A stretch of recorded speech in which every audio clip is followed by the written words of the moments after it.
Bonjour chers amis, alors ce matin je voulais vous partager ma réflexion et un approfondissement concernant le modèle Attitudinal Psyche, qu'on peut abréger en AP pour les intimes.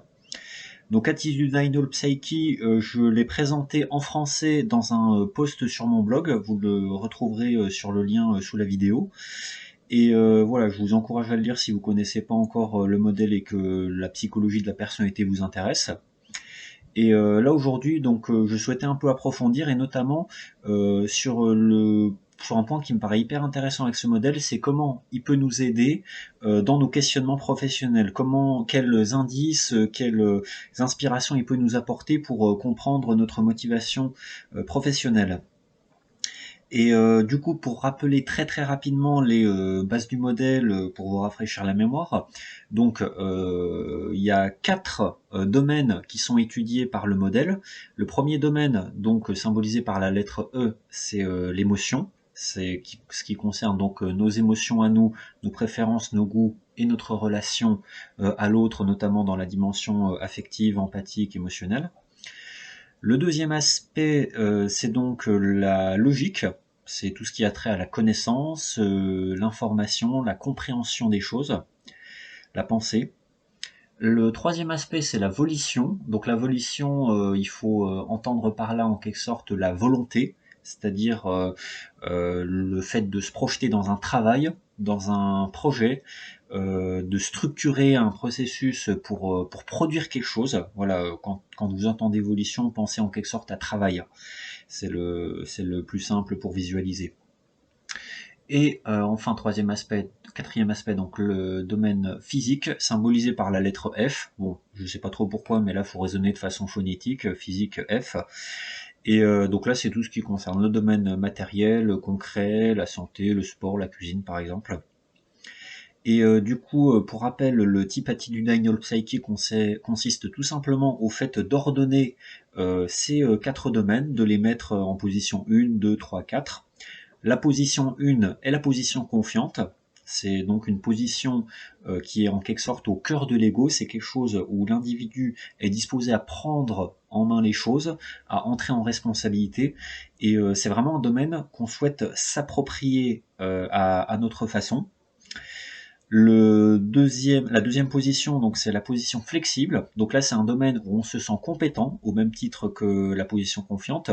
Mais à l'inverse de la position confiante, il y a moins d'enjeux d'ego. C'est plus un domaine où on est disposé à s'adapter aux autres, à s'adapter à l'environnement, à aider les autres à répondre à leurs besoins dans ce domaine. Là où la position confiante, c'est plus un domaine lié à l'ego. On veut valoriser et apporter nos propres principes. Et la position 3, donc c'est la position insécure, donc ça c'est le domaine le plus paradoxal, c'est un domaine qui concentre beaucoup de fragilité, beaucoup de stress, c'est un peu notre blessure profonde, notre complexe d'ego blessé aussi. Voilà, c'est le domaine où on a besoin d'aide, mais où paradoxalement, on est très rigide parce qu'en fait, c'est un domaine où on a des besoins très précis. On est facilement sensible ou facilement indisposé ou facilement stressé ou facilement importuné par telle ou telle chose. Donc voilà, c'est très compliqué pour nous de répondre à ce besoin et c'est compliqué pour nous d'accepter l'aide des autres, en tout cas pas de n'importe quelle façon.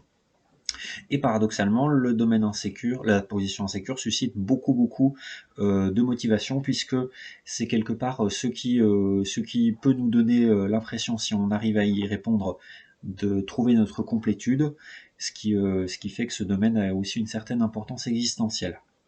Et enfin, dernière position, la 4, la désintéressée, unbothered en anglais. Donc voilà, c'est là une position qui ne suscite pas d'intérêt ou de stress disproportionné. Certains en sont très négligents, s'y intéressent pas du tout, d'autres s'y intéressent, mais de façon voilà très proportionnée à l'enjeu réel. En tout cas, ça suscite pas d'investissement identitaire particulier. Et du coup, En quoi le modèle AP peut avoir un intérêt pour éclairer les questionnements professionnels? Qu'est-ce que le type attitudinal psyche peut nous dire?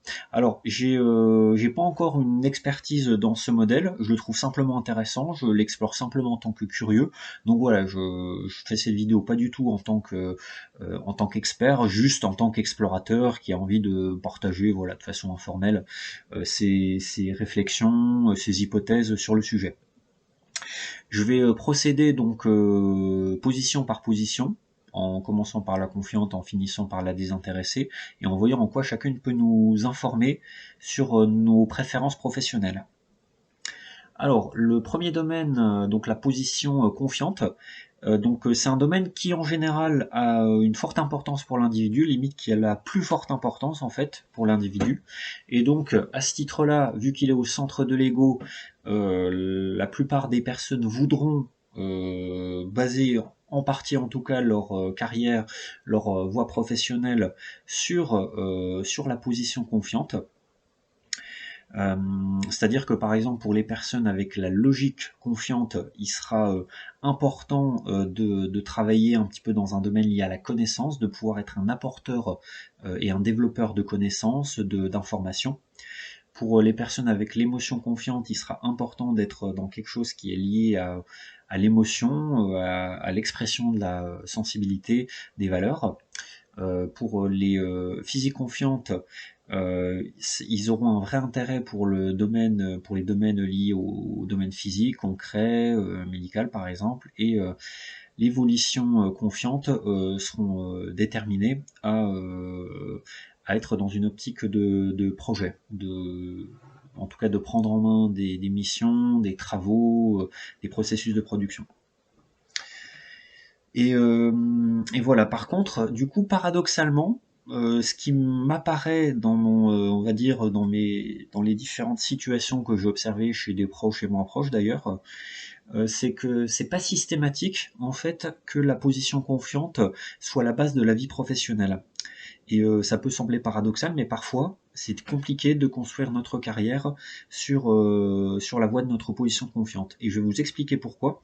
Ce que je vous ai dit tout à l'heure, c'est que dans la position confiante, il y a vraiment l'idée de s'approprier ce domaine, de vraiment faire les choses à notre façon.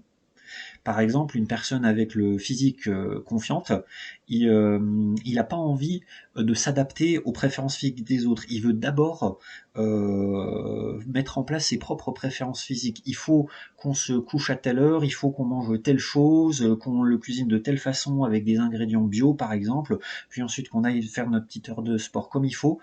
Donc des personnes qui sont pas forcément très flexibles avec les besoins physiques des autres, qui ont plus la prétention à dire qu'est-ce qui est bien de faire dans ce domaine.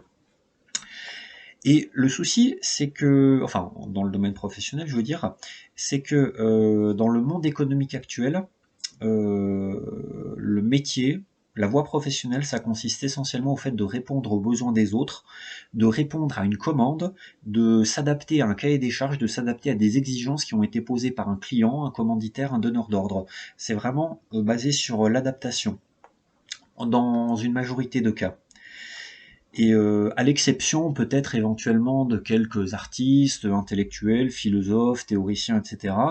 Peut-être qu'effectivement il y a quelques métiers, quelques positions où on est vraiment là pour faire les choses à notre façon, où on est vraiment payé pour faire ce qu'on aime, pour faire ce qui nous plaît. Mais la plupart du temps, on n'est pas payé pour faire ce qui nous plaît. On est payé pour répondre aux besoins de l'autre personne. Ce qui intéresse la personne en face, généralement, c'est pas de savoir si on se fait plaisir dans ce qu'on fait ou si on maîtrise bien notre sujet, c'est de savoir si on peut répondre à son besoin. Et donc si on peut s'adapter finalement à sa demande ou aux règles ou à la règle qu'elle pose. Et du coup, le souci, c'est que ça prend un peu la position confiante en partie à contre-pied. C'est-à-dire que même si dans la position confiante, on est souvent compétent, on n'a pas forcément toujours la disposition à s'adapter qui est requise dans le monde professionnel. Et c'est en ça que j'aurais tendance à penser que la confiante est une très bonne base professionnelle, mais pas de façon systématique. Que pour certains, ça peut orienter leur carrière vers le domaine confiance, ça peut être bien, et que pour d'autres, ça sera pas forcément très viable. Pour donner un exemple, ce que j'ai remarqué par exemple, c'est que les personnes avec l'émotion en position confiante peuvent finalement avoir un petit peu de mal à travailler dans les domaines proprement émotionnels. Je pense, j'ai l'exemple en tête d'une amie qui s'est orientée vers un métier de soignante, pour faire simple, qui a vocation à apporter du bien-être aux autres personnes par sa pratique, et qui a l'émotion en position confiante. Et en fait, ce qu'elle s'est rendue compte dans sa pratique, c'est que finalement, elle n'aimait pas vraiment répondre aux besoins émotionnels d'autres personnes. Parce que l'émotion confiante, c'est pas s'adapter aux émotions des autres, c'est d'abord vivre les siennes, c'est d'abord identifier ses propres préférences, qu'est-ce qu'on kiffe, qu'est-ce qu'on valorise, qu'est-ce qu'on trouve bien, qu'est-ce qu'on trouve beau, etc. Là où un métier, par exemple, de soignant dans le bien-être émotionnel nécessite en fait essentiellement de s'adapter aux autres, d'avoir envie d'aider l'autre à progresser dans ce domaine. Et de ce côté-là, la position confiante n'est pas toujours si compatible que ça avec certaines voies professionnelles. Donc voilà, je pense que la position confiante peut être une bonne base professionnelle, mais pas toujours. Et si vous n'avez pas transformé votre fonction confiante en carrière professionnelle, ne le regrettez pas, puisque c'est pas forcément si facile que ça pour tout le monde. Et du coup, pour parler de la deuxième position, la position flexible, eh bien, même si elle n'est qu'en position 2, je trouve vraiment, avec les quelques cas que j'observe jusqu'à maintenant, que c'est peut-être le domaine qui a le plus de potentiel professionnel en moyenne chez la majorité de la population. Pour la même raison que ce que j'ai décrit tout à l'heure pour la confiante, c'est qu'on est dans une économie où pour être rémunéré, pour être payé, il faut répondre aux besoins des autres, il faut répondre à une commande, il faut s'adapter à des règles posées par d'autres personnes. Puisqu'on ne vous paye pas pour vous faire plaisir, on vous paye pour vous adapter. Limite, pourrait-on dire, pour vous aliéner aux besoins du client, pour vous aliéner à la commande de l'institution. Et à ce titre-là, en fait, la flexible, elle sait très très bien faire cela, puisque pour rappel, la fonction flexible, c'est la fonction sur laquelle on se sent naturellement compétent, mais sans trop d'enjeux d'ego, c'est-à-dire c'est un domaine où on est apte à s'adapter aux autres, où on est disposé à ménager les préférences des autres, et même encore plus loin, à les aider à progresser et à répondre à leurs besoins dans ce domaine. Je vais illustrer cela, mais par exemple, pour reprendre l'émotion, autant, je l'ai illustré tout à l'heure, une personne avec l'émotion confiante sera peut-être finalement mal à l'aise au fait de trop devoir répondre aux besoins émotionnels des autres, là où l'émotion confiante cherche plutôt à valoriser ses propres émotions. Autant une personne avec l'émotion flexible, ça sera souvent des personnes qui feront d'excellents soignants, qui seront très très bonnes dans le care ou dans des activités de conseil ou de soutien psychologique par exemple, notamment parce que l'émotion flexible se préoccupe en fait du bien-être et des émotions d'autres personnes. Ce sont des personnes qui sont très à l'aise pour ménager les autres, pour faire en sorte que les autres se sentent bien, pour prendre en compte la dimension émotionnelle de la relation. Et donc voilà, les personnes avec l'émotion flexible, certes, c'est pas l'émotion n'est peut-être pas le cœur de leur identité, mais pour autant, elles ont une vraie compétence à aider les autres à se sentir bien et à répondre aux besoins émotionnels des autres. De la même façon, les personnes avec la volition flexible, par exemple, alors la différence, c'est que la volition confiante, c'est vraiment quelqu'un qui veut prendre en main des projets, qui veut prendre en main des processus de travail. Ça peut être une personne très workaholic, vraiment qui veut prendre en main les choses, qui peut être un peu directive. À l'inverse, une personne en volition flexible peut limite parfois paraître paresseuse, en tout cas elle n'a pas forcément envie de prendre l'initiative. Une personne en volition flexible, c'est plutôt quelqu'un qui s'adaptera au processus de travail, qui s'adaptera au projet d'autres personnes, et du coup en fait qui sera prêt à aider d'autres personnes à débloquer les obstacles qui peuvent ralentir un projet, à s'organiser plus efficacement, à faire en sorte de pouvoir avancer dans leurs travaux, dans leurs objectifs.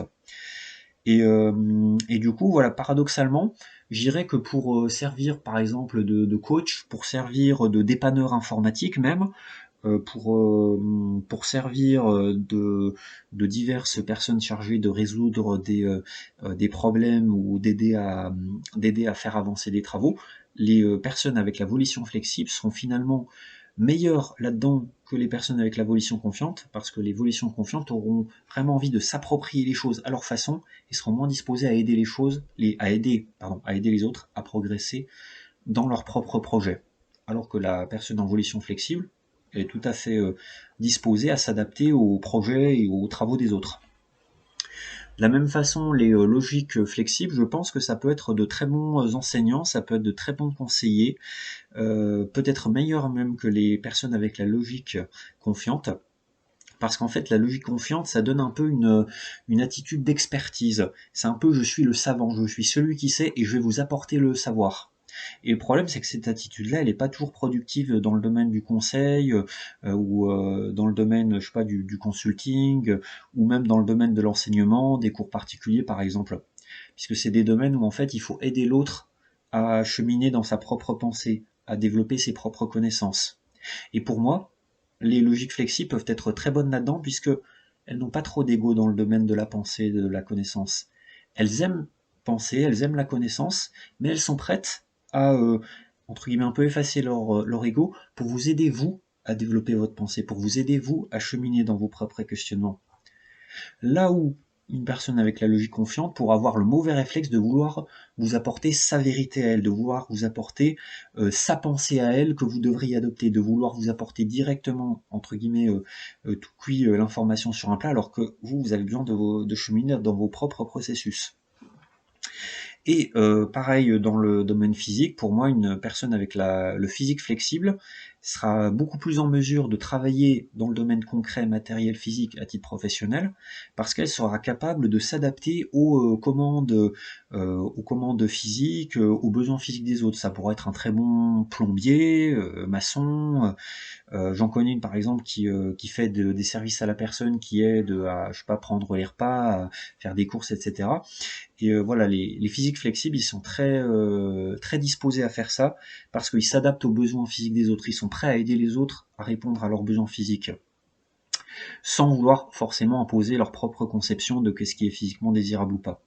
Là où les personnes avec le physique confiante, comme je le disais tout à l'heure, pourraient avoir trop tendance à avoir leurs idées arrêtées sur comment il faut faire pour prendre soin de sa santé, de quelle façon, etc.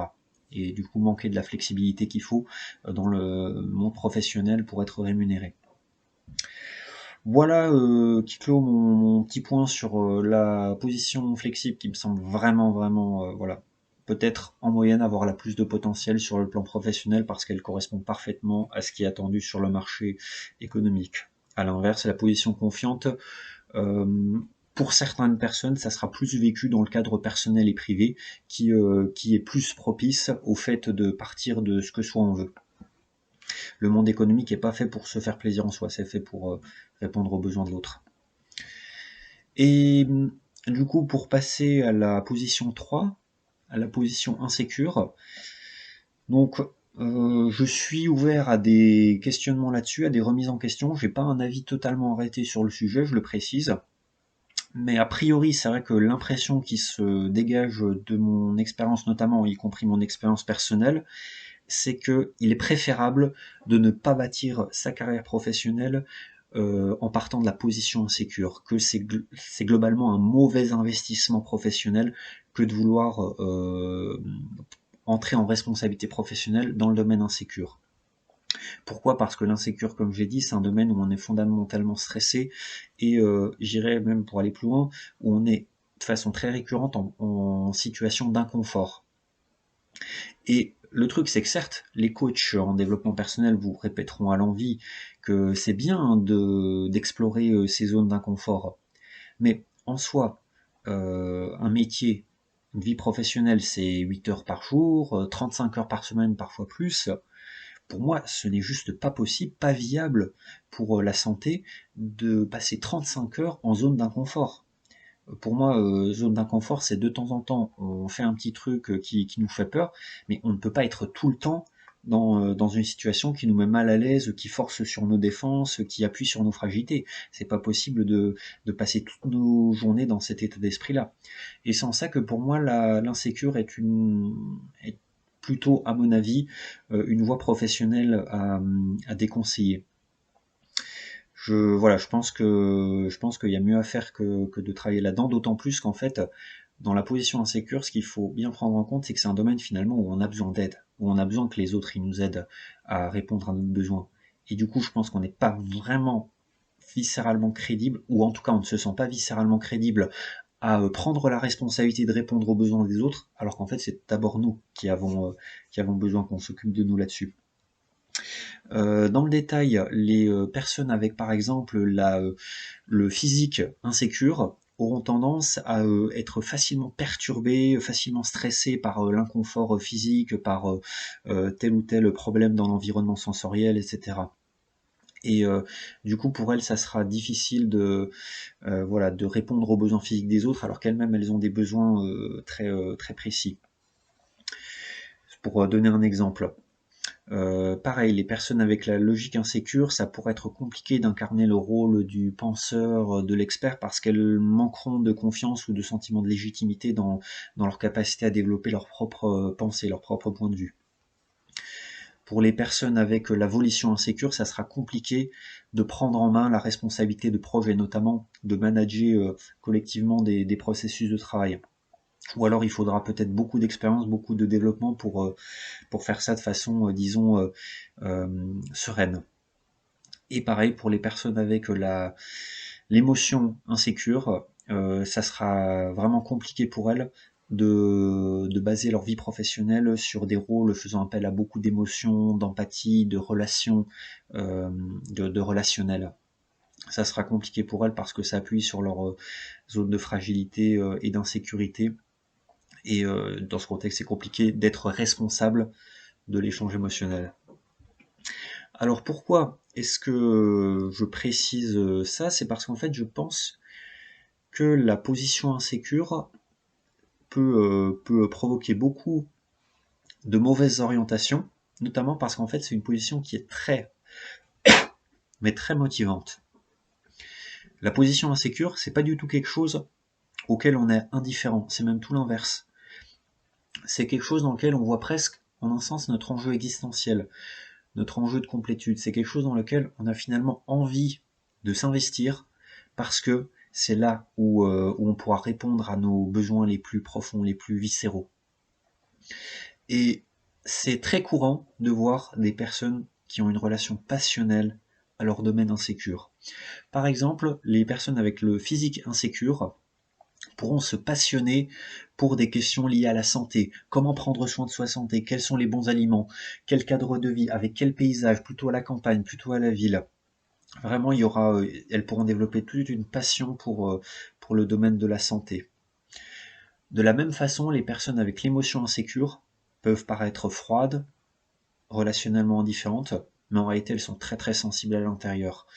Elles se préoccupent énormément du domaine émotionnel, même si elles n'arrivent pas à le prendre en main et à assumer des relations proprement affectives avec les autres. Elles sont loin d'être indifférentes et ce sont des personnes qui peuvent avoir parfois beaucoup de valeur humaine. Et même si elles auront du mal à être par exemple les psychologues empathiques, etc., elles auront envie que leur activité professionnelle ait une utilité sociale, réponde aux besoins d'autres personnes, contribue au bien-être de la communauté. De la même façon, les personnes avec une volition insécure se sentent mal à l'aise avec les enjeux de travail, d'organisation, etc., mais paradoxalement aspirent à avoir un impact sur les choses, aspirent à avoir des projets, à pouvoir faire avancer des projets qui changeront les choses. Et de la même façon, les personnes avec la logique insécure font pas confiance pour être expertes, mais sont paradoxalement passionnées par la connaissance. Elles adorent regarder des podcasts, regarder les actualités, lire des livres, visiter des lieux intéressants, parce que c'est important pour elles de développer et d'entretenir leurs connaissances. Et donc c'est en ça que pour moi l'insécure peut provoquer beaucoup de mésorientation, c'est que ça suscite une telle relation passionnelle que beaucoup de personnes auront envie d'orienter leur voie professionnelle vers l'insécure. Mais, comme je l'ai dit, et je maintiens ce point de vue, je pense que c'est plutôt une mauvaise idée. C'est-à-dire que, pour moi, il est normal que l'insécure inspire notre objectif professionnel, que quelque part ça donne une sorte de sens à ce qu'on fait. Par exemple, une personne avec l'émotion insécure, il est normal qu'elle ait envie de faire quelque chose d'utile socialement. Par contre, ce qui me paraîtra déconseillé, c'est de vouloir carrément être dans la prise en responsabilité du domaine émotionnel. Si vous voyez la différence, pour moi, c'est pas la même chose. L'insécure, ça peut être une bonne inspiration, disons, globale à long terme, mais il ne faut pas que vous en soyez responsable. Sinon, ça vous mettra en PLS en quelque sorte. Voilà pourquoi l'insécure peut être une source de mésorientation et pourquoi elle inspire quand même la voie professionnelle.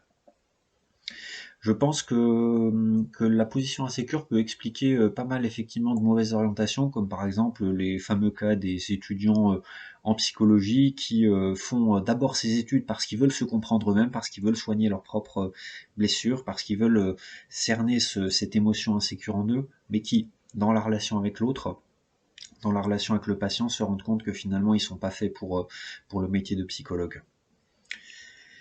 Et du coup, pour finir, sur la position désintéressée, eh bien, pour le coup, c'est la position sur laquelle j'aurais le moins de choses à dire. J'aurais tendance à dire que pour moi, il n'y a pas de contre-indication dans ce domaine, qu'on peut tout à fait y travailler. Je pense que ça dépend des personnes, des compétences. Il y a des personnes qui négligent totalement ce domaine et qui sont pas hyper à l'aise avec et qui n'y travailleront pas. Et je pense qu'à l'inverse, il y a d'autres personnes qui ont, avec l'expérience, pu développer les compétences et la sérénité qu'il faut voilà, pour travailler dans ce domaine. Ils sont pas passionnés de ce domaine, puisque on n'est pas passionné dans le domaine des intéressés, mais ils gèrent ça, on va dire, avec une certaine sérénité. Donc pour moi, oui, on peut tout à fait orienter, on peut tout à fait travailler dans un domaine lié à sa fonction désintéressée. Là où je pense que souvent ça sera pas la voie avec le plus de potentiel professionnel, c'est que dans la position désintéressée, il manque d'une forme d'accroche. C'est quelque chose qui ne représente pas un enjeu fort pour nous. C'est quelque chose dans lequel il n'y a pas d'enjeu identitaire particulier. Donc, même si l'individu y est compétent, il aura tendance à ne pas forcément accrocher à ce type de métier, et quand il en aura l'opportunité, il évoluera peut-être vers des métiers plus en phase avec ses premières fonctions. C'est-à-dire, par exemple, quelqu'un avec la logique désintéressée, ça veut pas dire que la personne, elle aime pas les connaissances, qu'elle aime pas comprendre, etc. Et je suis sûr qu'elle pourra être une bonne, à l'occasion, que s'il faut assumer un rôle de professeur, que s'il faut donner des petits cours, par exemple, ou travailler dans un domaine lié à la connaissance, je suis sûr qu'elle en sera capable. Mais est-ce que ça l'intéressera tant que ça? Est-ce qu'elle aura envie d'y rester? C'est pas forcément. Donc voilà, ceci pour dire que pour la position des intéressés, contrairement à l'insécure, pour moi il n'y a pas de contre-indication, ça appuie pas sur des angoisses fortes, donc pour moi ça peut tout à fait être viable. Après, je pense que beaucoup de personnes n'auront pas la motivation suffisante pour y travailler.